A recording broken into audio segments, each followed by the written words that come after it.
Hampstead এবং Highgate আসন থেকে টানা চতুর্থবারের মতো বিজয়ী বঙ্গবন্ধুর নাতনি টিউলিপ সিদ্দিক ব্রিটেনের মন্ত্রিসভায় প্রথম ব্রিটিশ বাংলাদেশি মন্ত্রী হিসেবে নিযুক্ত হতে যাচ্ছেন। টিউলিপ সিদ্দিক স্যার কেয়ার স্টারমারের নতুন সরকারে সিটি মিনিস্টার হিসেবে নিযুক্ত হচ্ছেন। Thank you, Mr. Speaker. After 8 urgent questions and countless debates.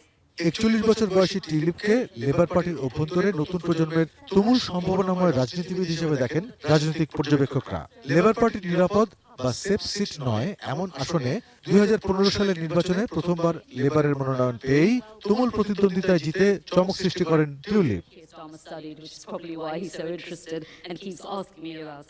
Tulip Siddique আগের কনজারভেটিভ সরকারের অধীনে এইচএসবিসির সাবেক ব্যাংকার ভীম অ্যাপোলামির স্থলাভিষিক্ত হবেন। যুক্তরাজ্যের সদ্য সমাপ্ত নির্বাচনে ১৪ বছর ধরে ক্ষমতায় থাকা কনজারভেটিভ পার্টিকে বিশাল ব্যবধানে হারায় টিউলিপের দল লেবার পার্টি। নির্বাচনে টানা চতুর্থবারের মতো জয়